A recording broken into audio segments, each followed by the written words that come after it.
A warm welcome to all the learners from my side. Today we are meeting in our lecture number 2 जो हमने start की है series कौन सी general economics या general economy ज़्यादा ठीक रहेगा general economy for all the upcoming JK SSB exams. ठीक है, तो ये जो प्लेलिस्ट है आपकी या ये जो कोर्स है ये स्पेशली डिज़ाइंड है आपका लगभग सभी जेके एसएसबी एग्ज़ाम्स के लिए। ठीक है, कौन सा component? General economics, general economy. ठीक है, अब साथों साथ आपने देखा होगा इस चैनल पे एक और प्लेलिस्ट है, वो है इकोनॉमी, इकोनॉमिक्स है वो। ठीक है, इकोनॉमिक्स फॉर FAA 2026 जो एग्ज़ाम आने वाला है आपका। ठीक है, ये कुछ टॉपिक्स थे जो स्पेशली मेंशन्ड हैं जो कि जनरल सिलेबस में नहीं पाए जाते हैं ऑल अदर जे के एसएसबी एग्ज़ाम्स के लिए। ठीक है, जो कि इकोनॉमिक्स के सब्जेक्ट में आते हैं, ये अलग से मेंशन थे, ये मैं कंप्लीट कर चुका हूँ।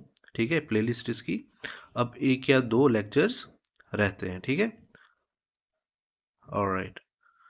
अब आपको क्या करना है, चाहे आपको FAA का एग्ज़ाम देना है या जनरल, दो केसेस है ना, आपको FAA का एग्ज़ाम देना है। ठीक है, उसमें क्या करना है आपको दोनों प्लेलिस्ट पढ़नी है। ठीक है, जनरल इकोनॉमी वाली भी और FAA वाली भी, है ना, दोनों प्लेलिस्ट पढ़नी है आपको। अब अगर आपको कोई भी दूसरा एग्ज़ाम देना है अदर देन FAA तो आपको जनरल इकोनॉमिक्स से भी काम चल जाएगा। ठीक है, ऑलराइट। अब FAA की बात कर लेते हैं। FAA अगर आपका है ना, तो लगभग आपका रख लो 30% सिलेबस जो है वो FAA की प्लेलिस्ट में ही कवर हो जाएगा इकोनॉमी की, और जो रेस्ट 70% है ना, वो आपका कवर हो जाएगा किसमें? जनरल इकोनॉमिक्स की प्लेलिस्ट में। I hope it is clear. मैं सोचा थोड़ा ब्रेनस्टॉर्मिंग कर लूँ आपकी, ताकि आपको कोई भी कंफ्यूजन ना हो, दो प्लेलिस्ट देख के आप कंफ्यूज ना हो जाए। ऑलराइट, आज है हमारा लेक्चर नंबर 2। ठीक है, और आज हम कोर टॉपिक से स्टार्ट करने वाले अपना, that is your central problems of the economy. ठीक है, यहाँ से स्टार्ट करेंगे। पिछले लेक्चर्स में हमने स्टार्ट किया था कि इकोनॉमिक्स एज अ डिसिप्लिन कैसे ओरिजिन में आया, फिर हमने थोड़ी बहुत ब्रांचेस पढ़ ली, है ना। डेफिनेशंस, पहले तो डेफिनेशंस पढ़ी 4, उसी के साथ साथ फेज ऑफ ग्रोथ पढ़े।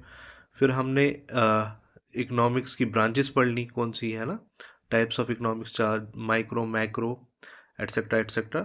और आज हम स्टार्ट करेंगे अपना central problems of the economy.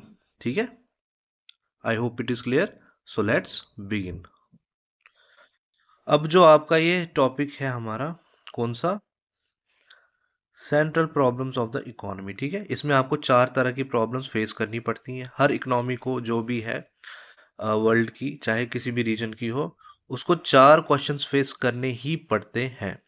पहला क्वेश्चन आता है आपका, सिंपली अगर मैं बोलूं, व्हाट टू प्रोड्यूस, क्या बनाएं, क्या प्रोड्यूस करें। दूसरा क्वेश्चन जो आपको आता है वो है, अब डिसाइड कर लिया आपने क्या बनाना है, क्या प्रोड्यूस करना है, तो कैसे प्रोड्यूस करें। ठीक है, ऑलराइट, कैसे प्रोड्यूस करें। तो तीसरा सवाल जो अब आपको आएगा, ऑब्वियसली वो आएगा, अब प्रोड्यूस तो कर लिया है ना, ये भी डिसाइड कर लिया क्या प्रोड्यूस करना है और कैसे प्रोड्यूस करना है, अब उसको डिस्ट्रीब्यूट कैसे करें। ठीक है, या डिस्ट्रीब्यूट भी कैसे करें और किन को करें, किन को डिस्ट्रीब्यूट करें और किन के लिए प्रोड्यूस करें। ठीक है, चौथा सवाल आता है कि इकोनॉमिक एफिशिएंसी हम कैसे मेंटेन करें। अब इसको मैं आपको आइडिया दे रहा था। अब 4 प्रॉब्लम्स क्या आ गई, क्या प्रोड्यूस करना है, कैसे प्रोड्यूस करना है, किसके लिए प्रोड्यूस करना है, तीसरी आगे, चौथा आगे कि अपनी एफिशिएंसी कैसे बढ़ाएं। ठीक है, अब इनको एक एक करके देखते हैं। ठीक है, अब पहली प्रॉब्लम आती है problem of allocation of resources. ठीक है, मतलब क्या प्रोड्यूस करें, सिंपली आप ये रखो कि क्या प्रोड्यूस करना है। ठीक है, क्या प्रोड्यूस करें। अब इसमें फॉर एग्जांपल आप ये रख लो, कल हमने, मैं थोड़ा आपको बता रहा था, डेफिनेशन के दौरान हमने बताई थी कि जो लिमिटेड रिसोर्सेज हैं कैसे ऑल्टरनेट यूजेस होते हैं फॉर एंड, ठीक है ना, एंड रिजल्ट्स के लिए। ठीक है, आपको याद आ रहा होगा। तो फॉर एग्जांपल हमारे पास पता है, हमें इकोनॉमी जो भी होती है कोई, उसमें तीन सेक्टर, हमारी में तीन सेक्टर है ना, प्राइमरी तीन सेक्टर है हमारी। एक आ गया आपका एग्रीकल्चर, ये प्राइमरी है। सेकेंडरी आ गया आपका इंडस्ट्रियल सेक्टर, है ना, सेकेंडरी। टर्शरी सेक्टर आ गया आपका सर्विसेज, जो कि काफ़ी ज़्यादा कंट्रीब्यूट करता है हमारी इकोनॉमी को या जीडीपी को बोल लो, ठीक है, जो भी, ठीक है। अब मान लो हमने डिसाइड किया कि हम प्रोड्यूस कर, अब आप इतना भूल जाओ, अब सिंपली आप सिंपल लेके चलो, ठीक है। पहला प्रॉब्लम क्या है? Problem of allocation of resource, यानी क्या प्रोड्यूस करें। मान लो हमने सोचा हम ऑटोमोबाइल सेक्टर में घुसते हैं और कार्स प्रोड्यूस करेंगे, ठीक है। अब पहला क्वेश्चन तो हो गया, चलो गाड़ियां बनाते हैं, ठीक है। गाड़ी बनाई हमने, ठीक है, गाड़ियां बनाने लग गए हम। अब हमें दो इधर ऑप्शंस मिलेंगे, या तो हमें कैपिटल इंटेंसिव लेबर मिलेगा या कैपिटल इंटेंसिव टेक्निक हमारे हम यूज़ करें, या लेबर इंटेंसिव टेक्निक हम यूज़ करें, है ना। क्या बोला मैंने आपको? अब हमने डिसाइड किया कि हम गाड़ियां बनाएंगे। अब यहाँ पे आपको दो ऑप्शन मिलेंगे कि आप कैपिटल इंटेंसिव टेक्निक यूज़ कर सकते हो या लेबर इंटेंसिव टेक्निक यूज़ कर सकते हो। अब जो वर्ड आपका कैपिटल है ना, इससे आप समझ जाओ कि मशीनों की बात कर रहे हैं हम, ठीक है, कि हम मशीनों से गाड़ियां बनाएं या फिर हम ह्यूमन लेबर को लाएं और उनको बोले, जैसे पुराने ज़माने ये बाय हैंड, हैंड की मतलब without machines, by hand I mean without the ज़्यादा यूज़ मशीनों को, large scale use of machines नहीं, लेबर की ही यूज़ करना है, ठीक है। अब ये हमारी पास दो ऑप्शन है। अगर हम तो मशीनों की तरफ गए, ठीक है, एफिशिएंसी बेशक बढ़ेगी, बहुत बढ़ेगी, है ना, और टाइम भी कम लगेगा, बहुत कम वही होता है ना, एफिशिएंसी बढ़ गई, ठीक है ना, टाइम कम लग रहा है, मैन फोर्स कम लग रही है, ठीक है। लेकिन यहाँ पे क्या होगा, यहाँ पे आपकी जॉब क्रिएशन नहीं होगी, मशीनें काम ले लेंगी। जहाँ पे आपके 100 बंदे इंप्लॉय हो सकते हैं, वहाँ पे 2 या 3 बंदों से भी काम चल जाएगा, तो यहाँ पे जॉब क्रिएट नहीं होगी। लेकिन इधर होगी जॉब क्रिएट, लेकिन यहाँ पे एफिशिएंसी मारी जाएगी, ठीक है। अब आपको डिसाइड करना है आपको कौन सा रखना है ना। तो लॉजिकली कैपिटल इंटेंसिव टेक्निक की ही तरफ जाएगा हर कोई, है ना, आज की डेट में, ठीक है, कैपिटल इंटेंसिव टेक्निक की तरफ, ओके, ठीक है। ये दो बातें हो गई, गाड़ियां बनानी और कैपिटल इंटेंसिव टेक्निक के थ्रू करनी, ठीक है। अब आता है फॉर एग्जांपल तीसरी प्रॉब्लम आती है, फॉर हुम टू प्रोड्यूस, किसके लिए बनाएं। अब मेरी बात सुनो आप, इंडिया की जो अभी प्रेजेंट कंडीशंस हैं, प्रेजेंट इकोनॉमी है, उस हिसाब से आप मुझे एक आंसर देना।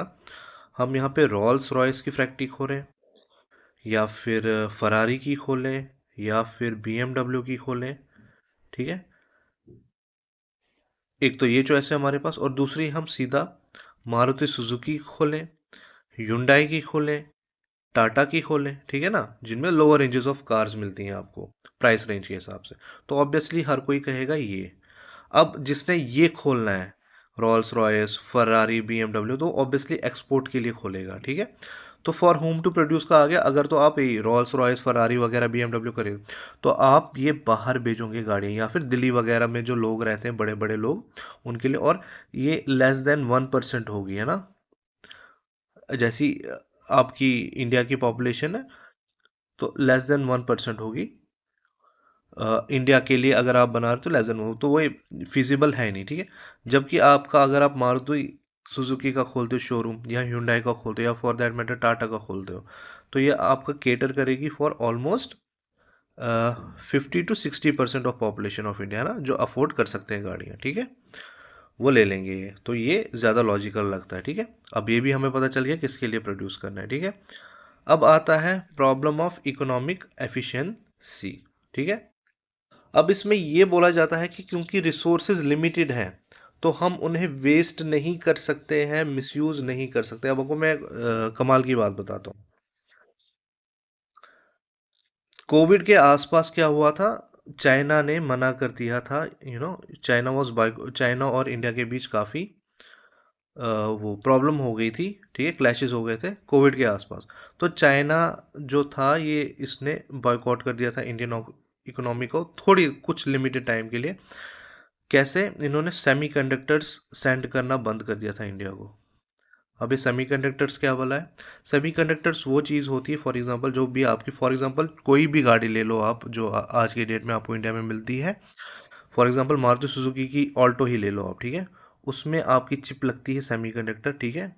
सेमीकंडक्टर की चिप लगती है, और बिना इसके आपकी गाड़ी स्टार्ट नहीं होगी, ना फंक्शन करेगी प्रॉपरली, ठीक है। और ये आती कहाँ से? चाइना से। अब ये बात है कि जो चाइना है ना, इनको प्रोड्यूस करता है लार्ज स्केल पे, ठीक है, लेकिन इसमें जो काफ़ी आपका जो ग्लेशियर वाटर है, ठीक है, फ्रेश वाटर, वो यूज़ होता है इसको बनाने में, ठीक है। अब मैं आपको क्या बता रहा हूँ कि सेमीकंडक्टर चिप बनाने में काफ़ी ग्लेशियर वाटर अगर आपका लगता है, तो आपको इसका जुडिशियस वेस्ट यूज़ करना चाहिए, ठीक है। तो वही होता है कि प्रॉब्लम ऑफ डिस्ट्रीब्यूशन है ना, नहीं, प्रॉब्लम ऑफ इकोनॉमिक एफिशिएंसी हम बात करें, ठीक है। तो जो आपका फ्रेश वाटर ऑलरेडी इतना लिमिटेड है ना, अब उसको भी आप अगर सेमीकंडक्टर्स बनाने में यूज़ करते हो ताकि वो गाड़ियों में यूज़ हो, तो उसको अच्छे से जुडिशियसली यूज़ करो उसको, ठीक है। ये आती है प्रॉब्लम ऑफ इकोनॉमिक एफिशिएंसी, ठीक है।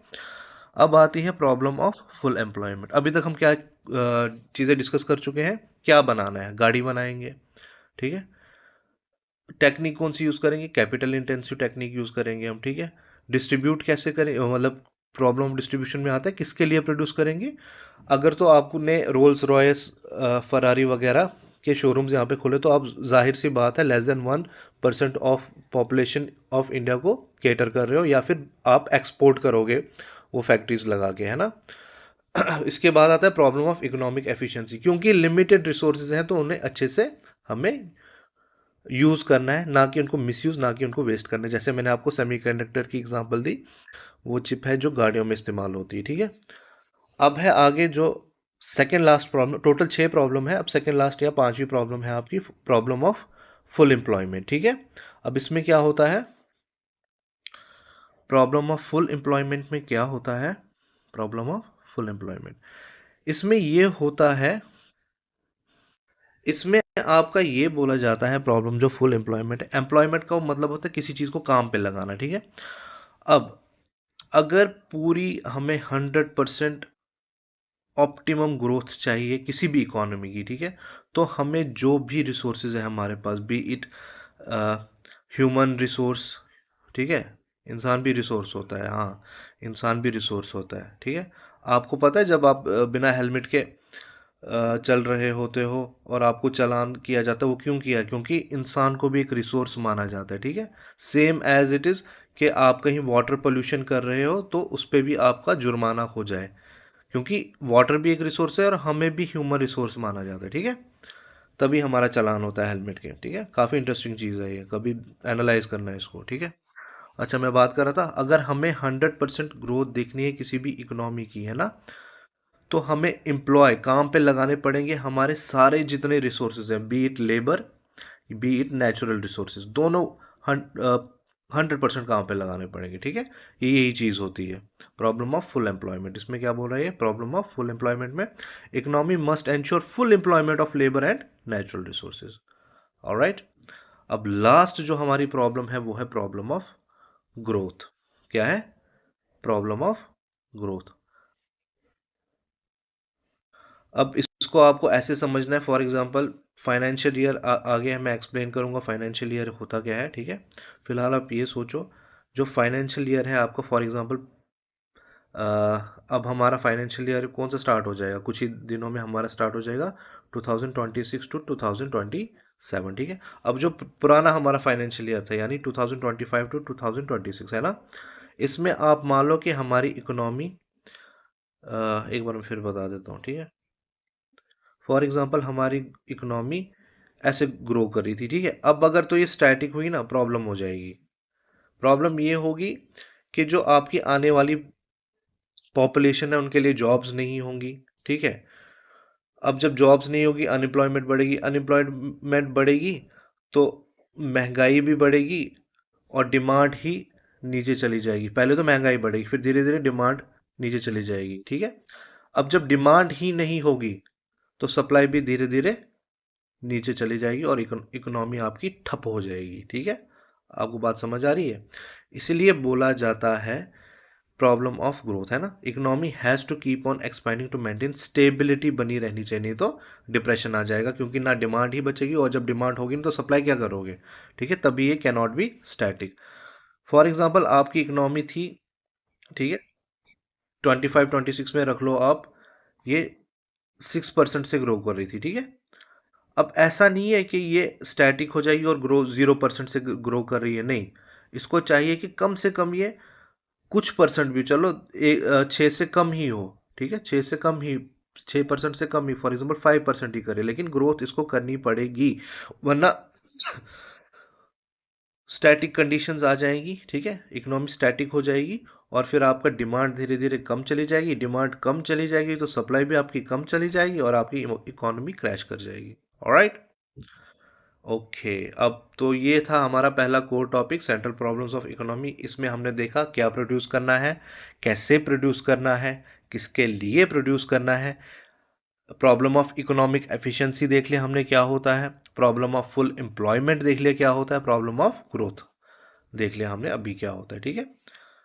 अब आते हैं हम अपने अगले टॉपिक पे, जो कि है आपका इकोनॉमिक सिस्टम्स। Economic systems. अब इकोनॉमिक सिस्टम्स क्या होते हैं, इसका मैं थोड़ा आइडिया दे देता हूँ आपको, ठीक है। आप रख लो, इकोनॉमिक सिस्टम्स आपके 3 टाइप्स के होते हैं, ठीक है। ये आप एक लाइन रख लो, ठीक है।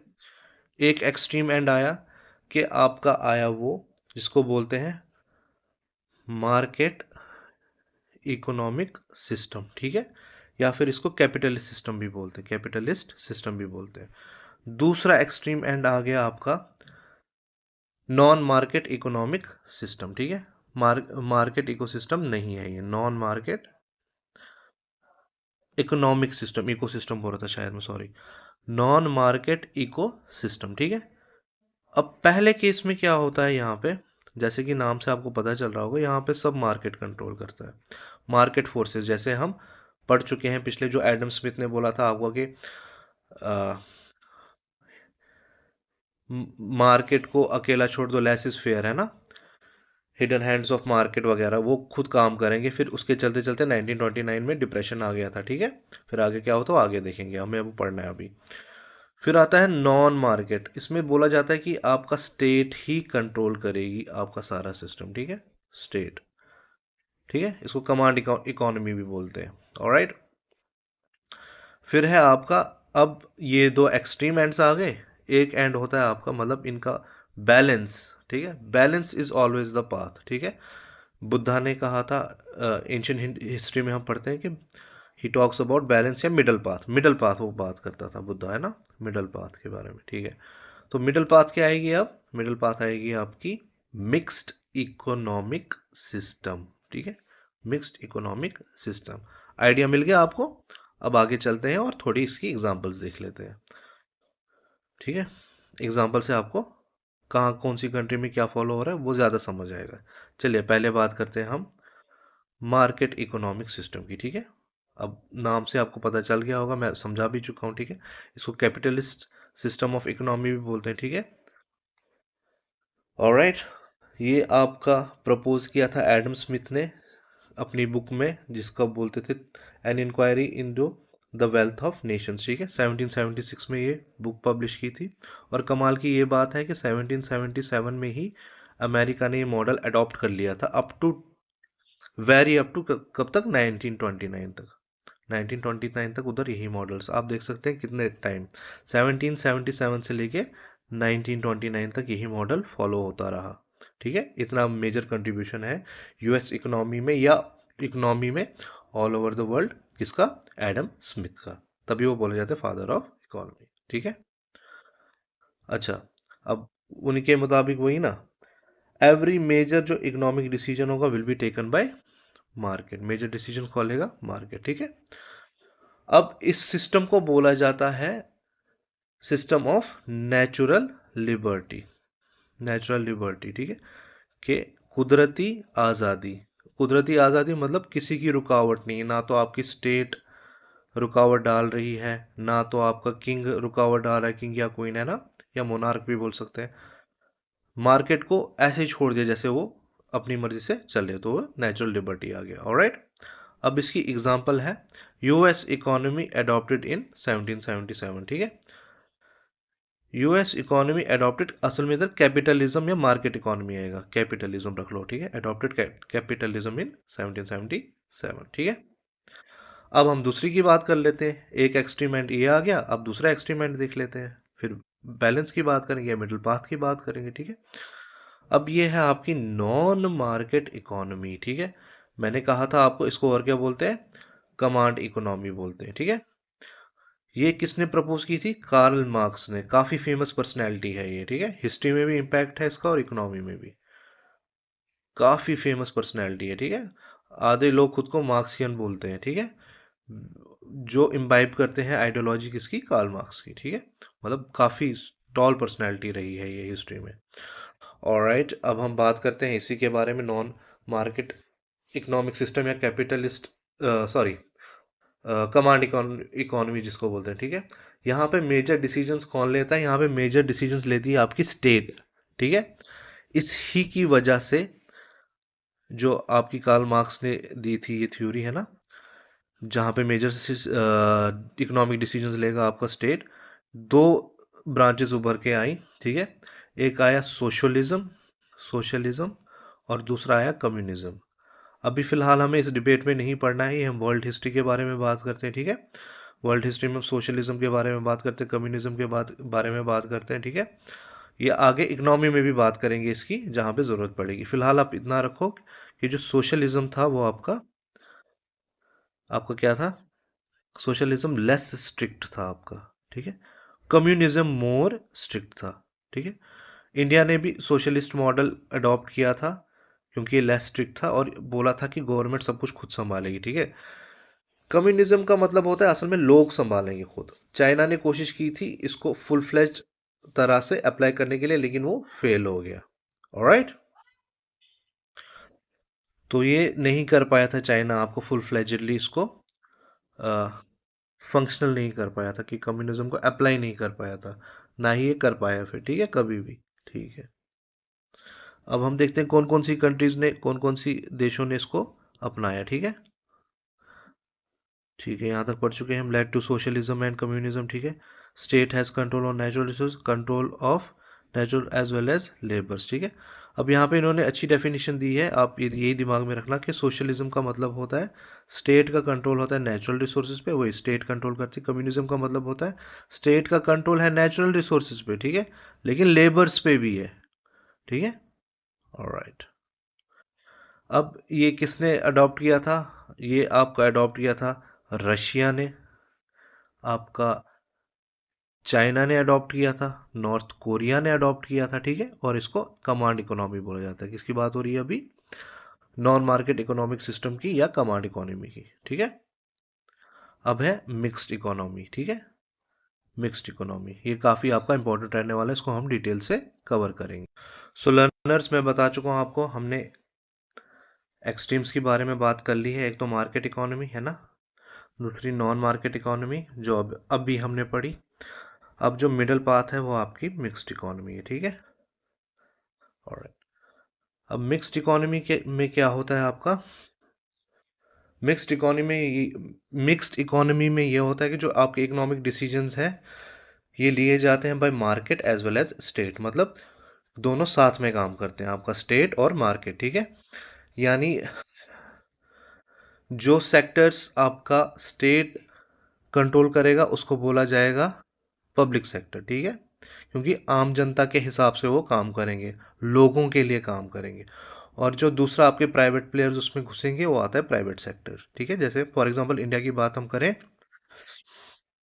बीएसएनएल है ना, ये आपका पब्लिक सेक्टर के अंडर आएगा क्योंकि ये गवर्नमेंट की कंपनी थी, पब्लिक सेक्टर के अंदर आएगा।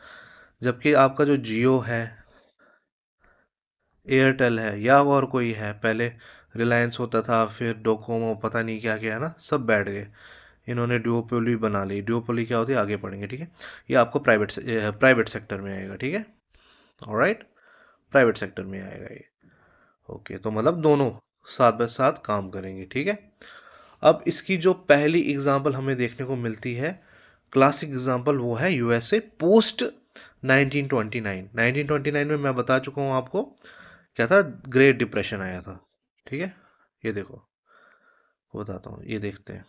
ठीक है, 1777 में मैंने बताया था आपको, इन्होंने अडॉप्ट किया था वही laissez faire capitalism, market market capital या मार्केट इकोनॉमिक सिस्टम या कैपिटलिज्म। ठीक है, मार्केट इकोनॉमिक सिस्टम या कैपिटलिज्म, जिसमें था लेसेस फेयर यानी नॉन इंटरवेंशन। ठीक है, एडम स्मिथ ने जो जो बताया था सारा अडॉप्ट कर लिया था 1777 में। ठीक है, इनविजिबल हैंड्स ऑफ मार्केट वो भी।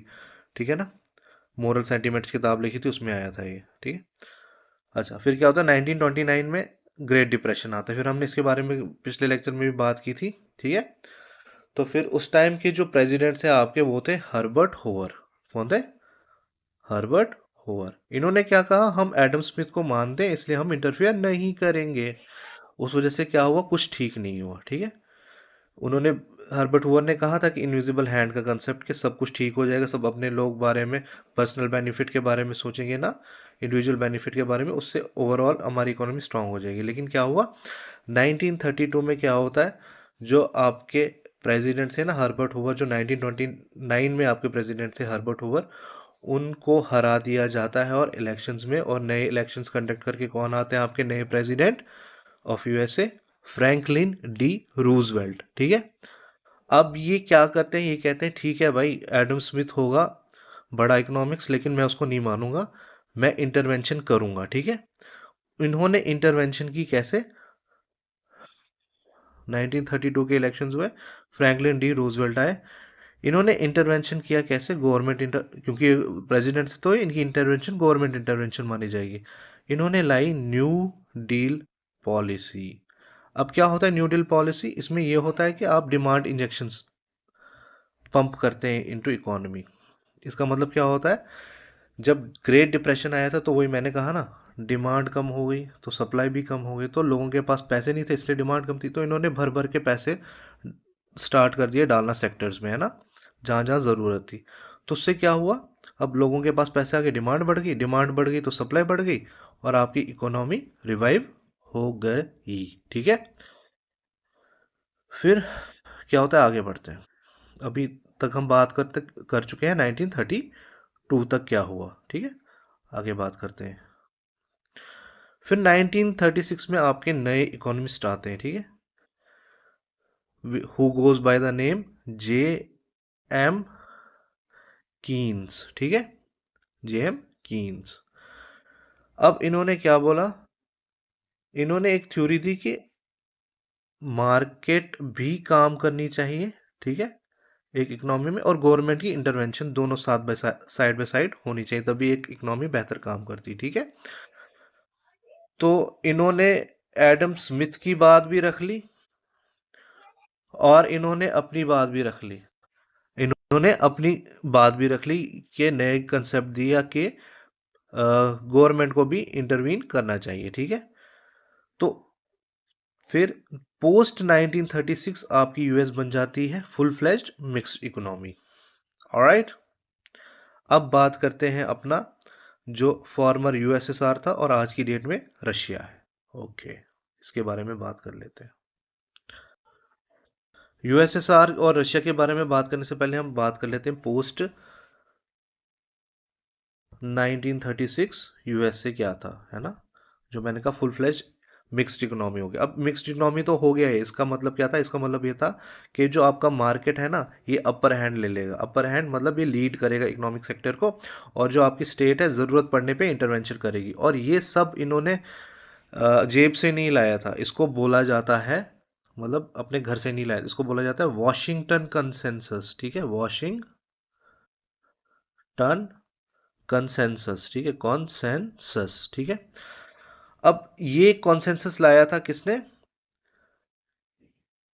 आईएमएफ ने, international monetary fund, world bank ने, और आपका यूएस डिपार्टमेंट ऑफ ट्रेजरी। ठीक है, US department of treasury.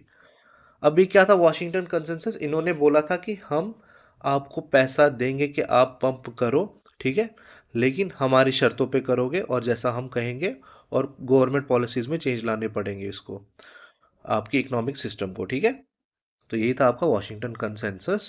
Alright, बाद में आगे जब एक बार सिलेबस हमारा कवर हो जाएगा सारा, ठीक है, फिर मैं आपको बताऊंगा ये असल में होता क्या है। अभी मैं आपको एक वो बोलते हैं ना,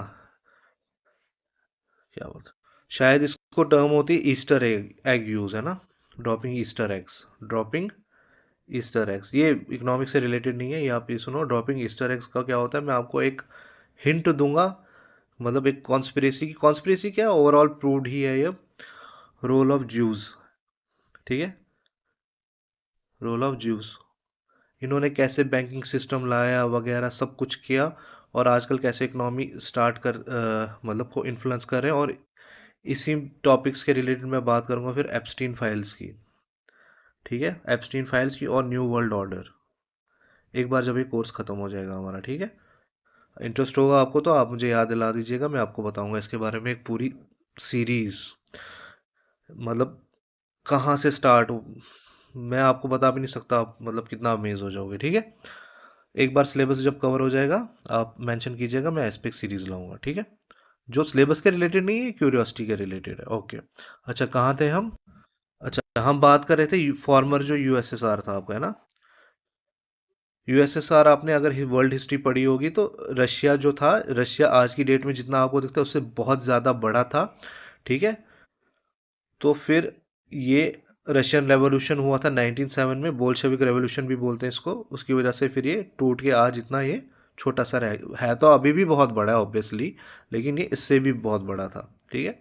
अच्छा, अब क्या होता है 1907 में, वही रशियन रेवोल्यूशन होता है आपका, और यहाँ पे ये स्टार्ट करते हैं कैसे हम इकोनॉमी कैसे बनाएंगे, नॉन मार्केट मार्क्सियन सोशलिज्म लाएंगे, है ना। मार्केट का कोई कंट्रोल नहीं है, सोशलिज्म मैं बता चुका हूँ आपको, इसमें स्टेट कंट्रोल करती है किसको, आपके नेचुरल रिसोर्सेज को, ठीक है। अब कम्युनिज्म क्या होता है, नेचुरल रिसोर्सेज को भी कंट्रोल करेगी और साथ में साथ आपके लेबर्स को भी कंट्रोल करेगी, ठीक है।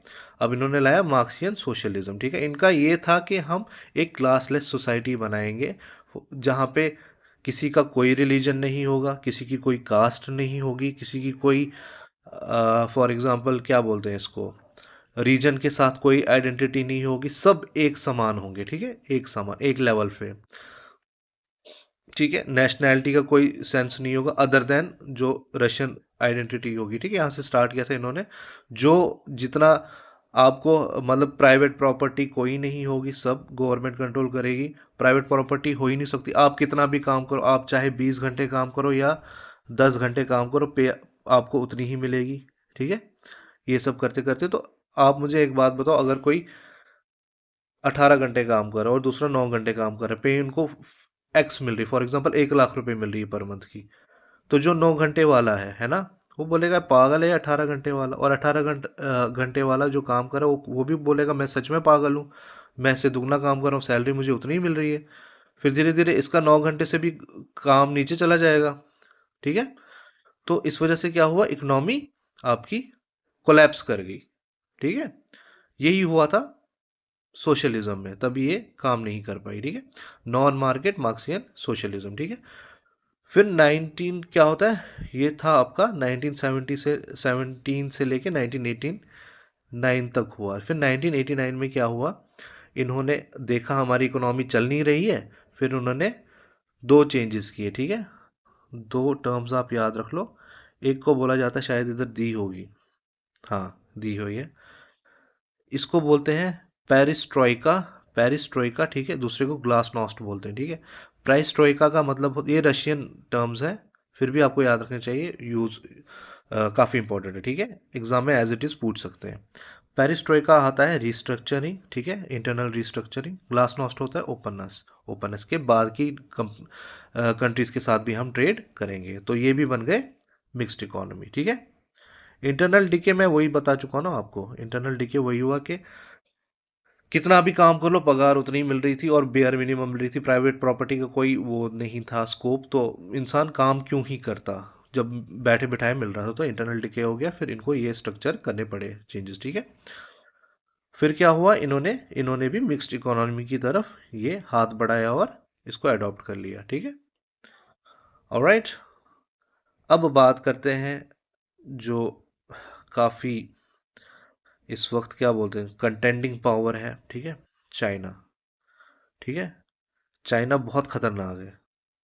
आपकी मतलब रख लो, यू यूएसए को आप सुपर पावर बोलते हो ना, वो भी इसके आसपास नहीं है कहीं आजकल।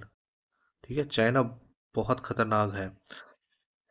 मतलब आप सोच भी नहीं सकते हो ये इनकी टेक्नोलॉजी एडवांसमेंट कितनी आगे है। ठीक है, अच्छा आगे चलते हैं, बात कर लेते हैं। अब क्या हुआ, 1949 में चाइना हुआ आज़ाद। ठीक है, इन्होंने क्या किया, non market economic system adopt किया, यानी कम्युनिज्म। ठीक है, लेकिन 1985 तक ही ये सब चलता रहा। फिर वो इन्होंने देखा कि हमारा भी कुछ हो नहीं रहा है, फिर इन्होंने ओपन डोर पॉलिसी लाई। ठीक है, जिसको बेजिंग कंसेंसस बोल। अब ध्यान ध्यान से मेरी बात सुनो, यहीं पे चाइना अलग है। ठीक है, अच्छा इस दौरान क्या था, जो आपका पाकिस्तान था, पाकिस्तान है ना, वो in comparison to India, in comparison to China, ये बहुत मतलब बहुत स्पीड से ग्रो कर रहा था। इसको तब एशियन लॉइन बोलते थे। क्या बोलते थे, एशियन लॉइन, उस टाइम के पीरियड पे। लेकिन फिर आपको पता है फिर पाकिस्तान का क्या हुआ, उसकी इकोनॉमी अभी भी इंडिया के आसपास कहीं नहीं है। इंडिया इज़ डूइंग वेल, लेकिन चाइना सबसे आगे। चाइना के बाद है आपकी इंडिया, अगर मैं इन तीनों को, और इंडिया के बाद आपका आता है पाकिस्तान। ठीक है, अगर ये वैसे ही पाकिस्तान ग्रो करता रहता तो ये चाइना तब इसके आसपास भी नहीं था, तो आज पाकिस्तान कहीं और होता। ठीक है, लेकिन इन सब में बाजी मार गया इंडिया, चाइना, और पाकिस्तान में बाजी मार गया चाइना, जो कि मतलब वहाँ पे मिरेकल्स ही होते हैं। ठीक है, जो इनका लीडर है ना चाइना का, शिनचियांग पैंग, पता नहीं क्या नाम है उसका। ठीक है, वो मतलब वो जीनियस माना जाता है। ठीक है, उसने ऐसे ऐसे मिरेकल्स किए हुए हैं इकोनॉमी में। ठीक है, अच्छा आगे चलते हैं, मैं इसका नाम पता करके बता देता हूँ, नहीं तो आप बोलोगे कैसा टीचर है ये।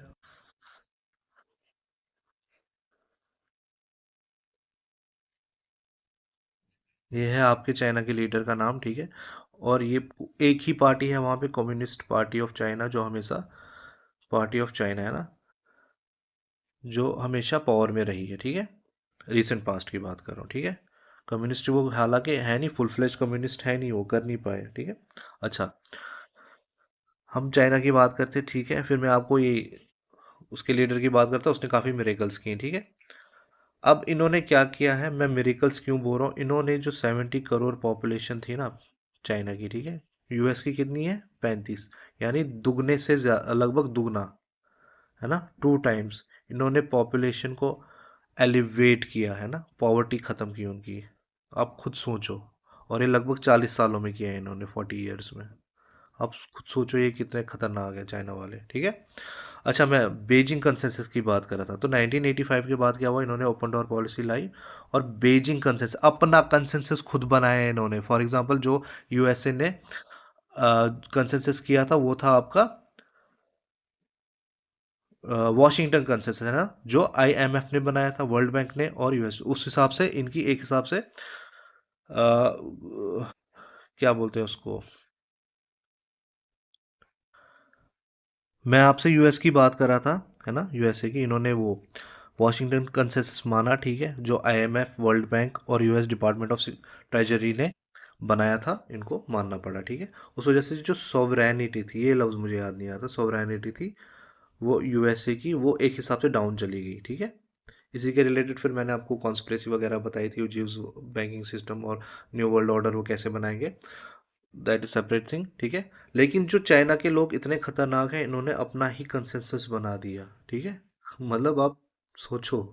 ठीक है, और वो भी तब किया जब इनकी इकोनॉमी डाउन जा रही थी। ठीक है, ओके, अच्छा ये मैं बता चुका हूँ आपको। हाँ, 70 करोड़ पीपल को इन्होंने इनकी पॉपुलेशन और मेन स्ट्रीम के साथ जोड़ दिया। ठीक है, मतलब बहुत बड़ी बात है ये।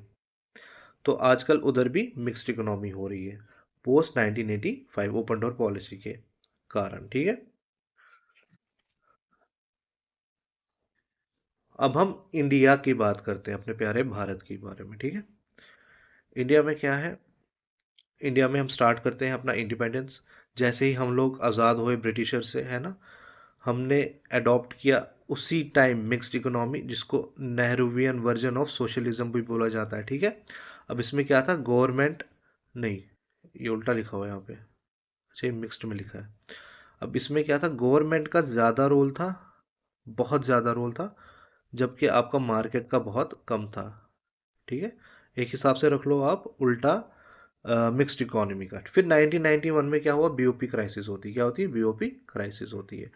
तो ये मौका मिल गया इंडिया को शिफ्ट होने का, किसी तरफ मिक्स्ड इकोनॉमी की तरफ शिफ्ट होने का। ठीक है, फिर उनको वही वाशिंगटन कंसेंसस मानना पड़ा, और हमारी सॉवरेनिटी भी अब इकोनॉमिस्ट माने या ना माने लेकिन डाउन चली गई। ठीक है, काफ़ी मैटर्स अब हमें पूछ के ही करने पड़ेंगे। हर कोई मैटर पॉलिसीज़ बनानी, इनसे पूछना पड़ेगा, इनकी रजामंदी होनी चाहिए, तभी हम अपने ले सकते हैं। फिर हमने एलपीजी रिफॉर्म्स लिए थे जब बीओपी क्राइसिस हो गई, तो उसके बाद हमने एलपीजी रिफॉर्म्स किए थे। अब एलपीजी रिफॉर्म्स क्या है, ये वो गैस नहीं है जो लिक्विफाइड पेट्रोलियम गैस है ना, वो नहीं है। ये है लिबरलाइजेशन।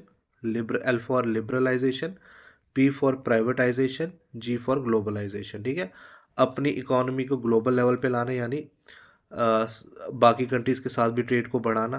प्राइवेटाइजेशन यानी प्राइवेट सेक्टर को ज़्यादा लाना। लिबरलाइजेशन होता है मार्केट इकोनॉमी को अपर हैंड देना। ठीक है, ऑलराइट। ठीक है, फिर हम भी आ गए मिक्स्ड इकोनॉमी की तरफ। ठीक है, आई होप आपको ये क्लियर हुआ अभी तक जो हम पढ़ चुके हैं। तो पहले नेहरूवियन सोशलिज्म में क्या था, गवर्नमेंट का रोल, यहीं पे आपको बता देता हूँ। ठीक है, ये गवर्नमेंट आ गई, ये मार्केट आ गई। ठीक है, नेहरूवियन सोशलिज्म के टाइम पे क्या था, गवर्नमेंट का रोल आपका काफ़ी ज़्यादा था, मार्केट का काफ़ी कम। ठीक है, फिर जब 1991 में हमारे एलपीजी रिफॉर्म्स हुए और हम अपने वाशिंगटन कंसेंसस माना, फिर हम इकोनॉमिक्स की मिक्स्ड इकोनॉमी की तरफ गए। अब गवर्नमेंट का रोल काफ़ी कम रह गया और मार्केट का अपर हैंड। ठीक है, मिक्स्ड इकोनॉमी। ऑलराइट, तो आगे अब बढ़ते हैं हम और नया टॉपिक स्टार्ट करते हैं, जो कि है हमारा ग्रोथ एंड इट्स मेजरमेंट। ठीक है, ग्रोथ एंड इट्स मेजरमेंट। अब आपको ग्रोथ समझने से पहले मैं आपको सिंपल बता देता हूँ इकोनॉमिक ग्रोथ का मतलब क्या होता है। ठीक है, फॉर एग्जांपल आप एक हाइपोथेटिकल एग्जांपल लो, इमेजिनरी एग्जांपल लो, कि कोई एक कंट्री है। ठीक है, उसमें सिर्फ और सिर्फ एक बर्गर बनता है। कितना बनता है, एक बर्गर। ठीक है, अब साल चल रहा है फॉर एग्जांपल 2025, इन्होंने एक बर्गर भेजा और इनके पास कितने पैसे आए, इनके पास आए 100 रुपये। ठीक है, 100 रुपीज़ आए इनके पास। अब क्या होता है, साल आता है 2026, इन्होंने दो बर्गर भेजे। कितना भेजा, दो बर्गर भेजा, और इनके पास कितना पैसा आया, इनके पास आया 200 रुपये। ठीक है, अब अगर आप यहाँ से यहाँ जाओगे 25 से 26 की तरफ, ठीक है, तो इंक्रीज कितना हुआ, 100% इंक्रीज हुआ है ना। ठीक है, पहले 100 रुपये थे, कमाए थे, जीडीपी थी इंडिया की। जीडीपी क्या होती है आगे पढ़ते हैं हम। ठीक है, फिलहाल आप ये रखो कि जीडीपी इंडिया की थी 100, अब कितनी है 200। तो ग्रोथ कितनी आई, 100%। यही होती है आपकी इकोनॉमिक ग्रोथ। अब इसको पढ़ लेते हैं, तो ये एग्जांपल याद रखिएगा, क्लियर होता जाएगा। ठीक है, ग्रोथ होता है आपका इकोनॉमिक ग्रोथ जिसको बोलते हैं, वो होती है increase in the production of economic goods and services. ठीक है, increase in the production of economic goods and service. जैसे हम बर्गर की एग्जांपल लेते हैं, गुड्स एंड सर्विसेज को कमोडिटीज बोलते हैं, पढ़ चुके हैं पिछली क्लासेस में हम ना, कमोडिटीज बोलते हैं एफएए की क्लासेस में। ठीक है, ये गुड या तो गुड्स होंगी या तो सर्विसेज होंगी। ठीक है, अब मैंने गुड्स की एग्जांपल ली है, वो भी कमोडिटीज में आ जाता है। सर्विस की एग्जांपल भी ले सकते हो आप, है ना। फॉर एग्जांपल ये ट्रेन सर्विसेज प्रोवाइड कर रहे थे, पहले एक ट्रेन चल रही थी, तो उसकी कमाई थी लगभग 1000, है ना। ऐसे ही इमेजिनरी एग्जांपल। फिर उन्होंने दो ट्रेनें चलाई अगले साल, 2000 होगी, उसकी 100% ग्रोथ आई। ठीक है, पहले 1000 थी, अब 2000 है, तो 100% ग्रोथ। ठीक है, समझ आई। Increase in production of economic goods and services. Goods आपका बर्गर आ गया, सर्विसेज आपकी ट्रेन सर्विस आ गई। ठीक है, अब अब यहाँ पे एक चीज हमें समझनी है। ठीक है, वो हमें ये समझनी है, एक मिनट मैं आपको यहीं पे लिख देता हूँ, लिखा हुआ नहीं है यहाँ पे। ठीक है, कि कैलकुलेट करने के लिए इकोनॉमिक ग्रोथ, है ना, इकोनॉमिक ग्रोथ अगर आपको कैलकुलेट करनी है, इकोनॉमिक ग्रोथ आपको अगर कैलकुलेट करनी है, आपको कैलकुलेट करना पड़ेगा, एस्टिमेट लगाना पड़ेगा किसका, नेशनल इनकम का, किसका, नेशनल इनकम का, तभी आप ग्रोथ कर पाओगे। फॉर एग्जांपल 2025 में नेशनल इनकम कितनी थी, फिर 2026 में नेशनल इनकम कितनी थी, तो फिर ही ग्रो कर पाओगे ना। जैसे मैंने आपको बताया पहले 100 रुपये थी 2025 में, फिर 200 हो गई 2026 में, तो फिर हमें ग्रोथ पता लगा। अब अगर ये ना ये पता होता ना ये पता होता, हमें ग्रोथ पता ही कैसे लगती। I hope you are getting me, ठीक है। इसलिए अब हम पढ़ेंगे नेशनल इनकम अकाउंटिंग, ठीक है, ताकि हम इकोनॉमिक ग्रोथ पढ़ पाए। अच्छा, अब ये जो कंसेप्ट है आपका नेशनल इनकम एंड अकाउंटिंग, ये दिया था आपका, किसने दिया था आपको ये दिया था आपके साइमन कुजनेट्स, ठीक है। साइमन कुजनेट्स ने 1934 में 1934 में ये कंसेप्ट दिया था। इन्होंने सिर्फ जीडीपी का कंसेप्ट दिया था। किसका दिया था, जीडीपी का कंसेप्ट, ठीक है। फिर हम और टर्म्स आती गई, ठीक है, ये उतनी रिलायबल नहीं लगी इकोनॉमिस्ट को, फिर उन्होंने डिराइव की एनडीपी, फिर जीएनपी, फिर एनएनपी, है ना, इसी से, लेकिन जीडीपी से ही की। और फिर सब इन सब में जो बेस्ट मानी जाती है, जो आपको काफ़ी रिलायबल रिजल्ट्स देती है, वो एनएनपी मानी जाती है, ठीक है। ये हमें पढ़ना है, नेट नेशनल प्रोडक्ट, ये हमें सब पढ़ना है। फिलहाल हम जीडीपी से स्टार्ट करते हैं, ठीक है, जो कि आपका कंसेप्ट किसने दिया था, साइमन कुजनेट से 1934 में नेशनल इनकम एंड अकाउंटिंग के रिलेटेड जीडीपी का कंसेप्ट दिया था, ठीक है। अब जीडीपी के बारे में पढ़ लेते हैं, ठीक है। अब जो जीडीपी होता है ना आपका, इसकी फुल फॉर्म है ग्रॉस डोमेस्टिक प्रोडक्ट।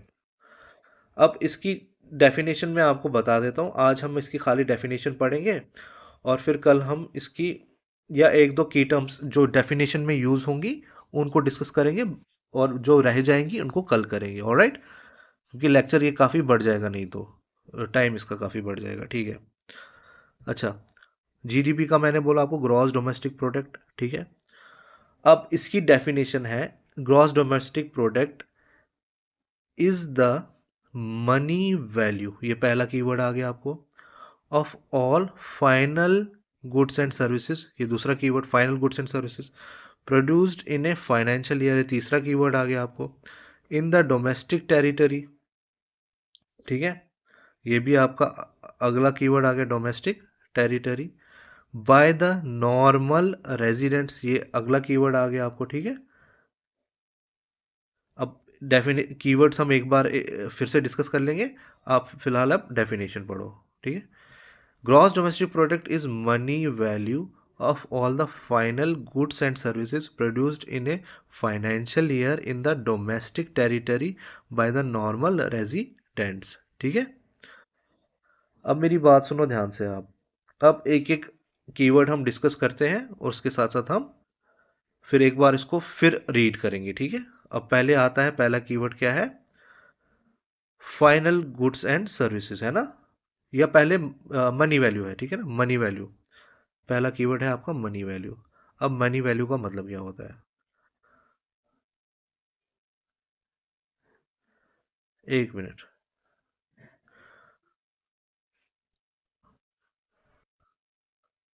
अब मैं आपको इधर ही समझा देता हूँ। मनी वैल्यू क्या होता है, मनी वैल्यू होता है आपका यूनिट्स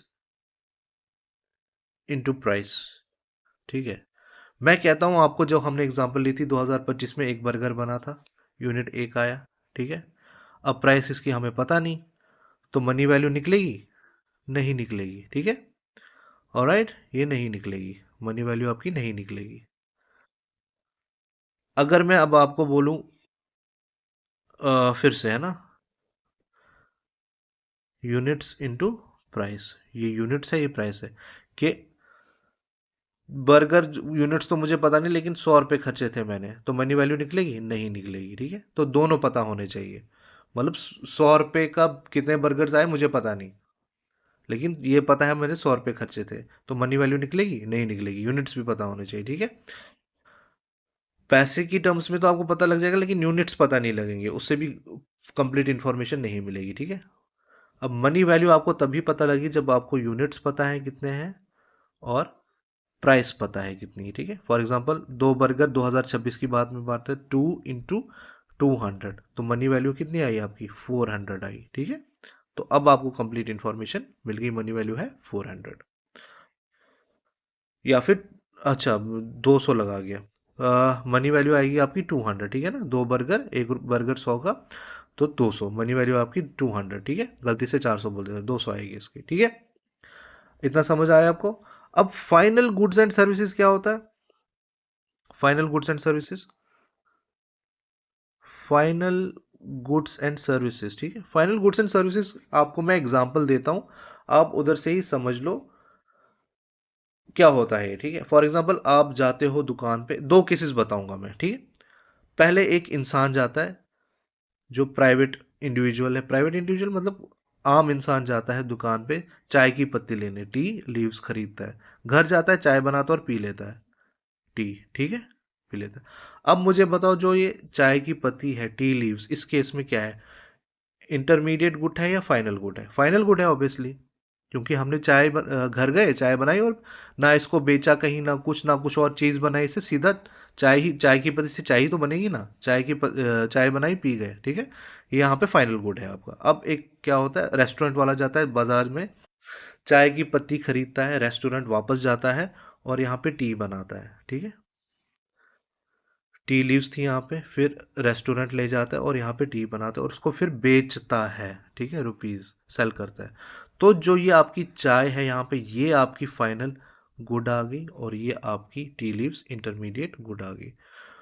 तो ये बोला जाता है कि फाइनल गुड्स के रिलेटेड कि it is not in the nature of the good, ये गुड, ये जो आप चीज खरीदते हो ना या सर्विस खरीदते हो, सर्विस लेते हो आप, ये इसके नेचर में नहीं होता है कि ये फाइनल है या इंटरमीडिएट है। ये कैसे आप इसका यूज करते हो, इसका इकोनॉमिक यूज कैसे करते हो, ये डिसाइड करता है कि ये फाइनल गुड है या इंटरमीडिएट गुड है। फॉर एग्जांपल एक आम इंसान था, वो दुकान पे गया, चाय की पत्ती खरीदी, घर गया, चाय बना के पी गया, उसके लिए चाय की पत्ती आपकी फाइनल गुड ही है। अब एक रेस्टोरेंट में काम करता है इंसान, वो शेफ है या कुक है, वो गया दुकान पे, चाय की पत्ती ली, अब जब चाय की पत्ती उसने दुकान से ली तब वो इंटरमीडिएट गुड है। अब रेस्टोरेंट गया, चाय बनाई, फिर उसको बेचा, अब जो चाय को बेचा वो फाइनल गुड है। आई होप आपको एक क्रिस्टल क्लियर हो गया होगा।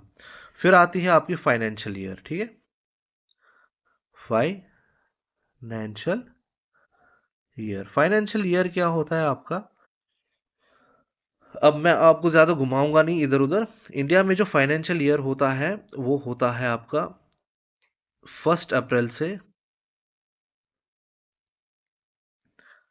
31 मार्च तक, ये आपको एज इट इज़ याद रखना है। कैलेंडर ईयर अलग होता है, कैलेंडर हमें बच्चे बच्चे को पता है 1 जनवरी से स्टार्ट होता है और एंड कब होता है, 31 दिसंबर को, ठीक है, ये बच्चे बच्चे को पता है। फाइनेंशियल ईयर ये होता है, ये असल में ब्रिटिशर्स की प्रैक्टिस है। ये जब राबी क्रॉप्स तैयार होते थे, खारिफ क्रॉप्स फिर से लगाने होते थे, ठीक है ना, उस टाइम के हिसाब से इन्होंने, उन क्रॉप्स के हिसाब से इन्होंने ये फाइनेंशियल ईयर रखा था। तो अभी भी यही चल रहा है। बीच में नीति आयोग ने कोशिश की थी इसको चेंज करने की, लेकिन जब देखा इसमें बहुत एक तो खर्चा होगा और ऊपर से स्ट्रेस बहुत पड़ जाएगा लोगों पे, जो जिन्होंने चेंज करना है इसको, तो उन्होंने कहा रहने दो, यही ठीक है, ठीक है। अब ये जो 1 अप्रैल है ना, जो लेफ्ट पहले लिखा जाता है, ये पिछले साल का होगा, फॉर एग्जांपल 2025, और ये नेक्स्ट ईयर का होगा 2026, और इसको ऐसे बोलते हैं फाइनेंशियल ईयर 2025-26, ठीक है। ये इसको आपको एज इट इज याद रखना है। फाइनेंशियल क्लियर ईयर भी आपको क्लियर होगा, हो गया, ठीक है। अच्छा, अब आपको एक और बात यहाँ पे याद रखनी है। कहाँ गया? 1 मिनट। हाँ, जो आपकी जीडीपी है ना, ये यहाँ पे लिखा हुआ है, ये पॉइंट दिखा रहा हूँ आपको, ये इग्नोर करती है सभी second hand transactions. Second hand transactions इसमें नहीं आएंगे ग्रॉस डोमेस्टिक प्रोडक्ट के। अब इसका मतलब क्या है, इसका मतलब भी मैं आपको समझा देता हूँ, ठीक है। फॉर एग्जांपल आप ऐसे रखो कि आप बाहर गाड़ी खरीदने गए, सेकेंड हैंड गाड़ी खरीदी आपने, ठीक है, जिसका मॉडल था 2018 का, ठीक है। आपने वो खरीदी कौन से साल में, फाइनेंशियल ईयर की बात करें तो 2025-26 में खरीदी, ठीक है। फॉर एग्जांपल आपने 50,000 में, 50,000 कम हो जाएगा, फॉर एग्जांपल आपने 3 lakhs में खरीदी, ठीक है, बड़ी गाड़ी खरीदी कोई, ठीक है, ठीक है।